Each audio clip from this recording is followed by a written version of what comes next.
Bonjour et bienvenue sur Flash TV. Aujourd'hui, lundi 19 décembre 2011, voici les titres de cette édition. Un forum social à La Réunion en février prochain, suicide au pont de l'Entre-deux, inauguration du MOCA à Saint-Denis, les festivités du 20 décembre et dans la Grande Île, les enfants au chevet des plus démunis. Proposer des alternatives au système économique en place et se libérer des peurs qu'il engendre, c'est le but d'une vingtaine d'associations signataires de la charte du Forum social. Parmi elles, Attaque Réunion, la Ligue des droits de l'homme, Agir contre le chômage, Amis du monde diplomatique. Un autre monde est possible, c'est le slogan de ce forum qui se tiendra en plusieurs étapes. La première se déroulera en février prochain. Son objectif, remettre l'homme au centre des préoccupations de la société et proposer des alternatives aux débats politiques actuels qui préparent les prochaines présidentielles. Un jeune homme de 19 ans s'est donné la mort samedi au pont de l'Entre-deux. Localisé, son corps a été élitroyé par les gendarmes. À noter que le numéro de SOS Solitude est actuellement en dérangement suite au basculement des services de France Télécom vers Orange. Inauguration en grande pompe du MOCA, le Mont-Gaillard Culture et Art à Saint-Denis. C'est en effet ce nouveau lieu de culture qui a accueilli la seconde édition du festival Liberté Métisse, initié par la région Réunion en 2010. Valorisation et appropriation de l'identité et de la culture métisse sont les ambitions de ce festival. Quelques mots du discours inaugural de Didier Robert, président de la région Réunion. Particulièrement heureux ce soir de participer avec vous à l'ouverture officielle du Festival des Libertés Métisses, ici, sur les hauteurs de Saint-Denis, un festival placé sous le sceau d'une triple célébration. Celle de l'année internationale de l'ONU, dédiée aux personnes d'ascendance africaine, celle du cinquantenaire de la mort de Frantz Fanon, et celle, bien sûr, du 20 décembre. Je me réjouis que le MOCA puisse être la terre d'accueil de cette deuxième édition.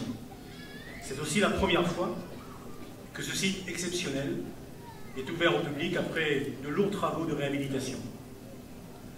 Le choix de sauvegarder et de valoriser un patrimoine ancien, plutôt que d'inventer une construction de prestige nouvelle, est un choix assumé, un choix en parfaite cohérence avec les nouvelles orientations de la collectivité. Notre histoire, notre culture, notre patrimoine doivent être vivants, partout présents, dans les communes, dans les quartiers, partagés avec tous les Réunionnais. La renaissance incontestablement réussie de ce lieu, nous le devons en particulier à un homme, M. Abdul Kadji, que je salue, et à son collaborateur, M. Jean-Baptiste Mariotti. Je voudrais ici, et ils sont présents, les remercier officiellement pour la qualité des travaux qui ont été engagés. Le résultat est respectueux de l'histoire de ces lieux. Il est aussi conforme aux nouvelles exigences de modernité. C'est un lieu qui porte en effet une part importante et riche de notre histoire commune. Le jeune poète Léon Dierks y passa une partie de son enfance, avant que les enfants d'Orange, bien plus tard, n'héritent de la propriété, quand, à une autre période, la verdure y laissa ses empreintes que l'on trouve encore dans les allées du domaine. C'est un espace désormais devenu public, propriété du Conseil régional, un espace qui appartient donc à tous les Réunionnais. Concerts, expositions, contes et animations sont au programme au MOCA. Pour plus d'informations, un numéro vert 0800 81 82 89. Demain, 20 décembre, toute la Réunion fête l'abolition de l'esclavage. Défilés, concerts, hommages vont se dérouler dans de nombreuses communes du département à partir d'aujourd'hui. Le Maloya, patrimoine mondial, sera particulièrement célébré. Pour vous, une petite sélection. À noter le traditionnel défilé dans le chef-lieu qui partira du Jardin de l'État ce soir à 19h et vers le Barachois. Coup de projection aussi sur une conférence ce soir à 19h à l'espace Le Comte de Lille à Saint-Paul sur la thématique « Les passerelles entre créolité et culture » avec Monseigneur Gilbert Aubry et Issa Asgarali. Enfin, à voir également le film de William Cali, Élie ou les Forges de la Liberté au musée du Sel à Saint-Leu et c'est ce soir à 19h. Madagascar aujourd'hui, quand les enfants se mobilisent pour les plus démunis pendant cette période de festivités. Durant un mois, la grande famille des élèves de l'ISCA a récolté la somme de 10 millions de francs et quelques 50 sacs de vêtements. Ces dons ont été partagés aux quelques 350 familles nécessiteuses de la capitale ce matin dans la cour de l'ISCA. Selon le frère directeur de cette grande école, il s'agit d'éduquer ses élèves à avoir l'esprit d'entraide, surtout en cette période de Noël, période de partage.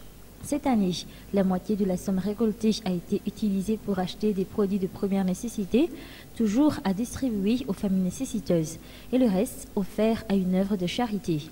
Mais à part cette distribution dans la cour de l'ISCA, ces élèves sont également descendus dans la rue pour aider les sans-domicile fixe, toujours avec les dons récoltés à l'école. Les enseignants de cet établissement peuvent se targuer d'avoir réussi à transmettre à ces élèves le vrai esprit de Noël, celui du partage. En effet, donner et aider ceux qui sont dans le besoin au lieu de recevoir reflète le vrai esprit de Noël. Non loin de la cour de l'ISCA, au CCISCA, les élèves du primaire sont montés sur scène pour présenter leur spectacle de Noël. Les parents d'élèves ont été invités à assister à ce spectacle, de la danse, des chants, des cantiques ou encore des pièces de théâtre racontant la naissance du Christ étaient au programme.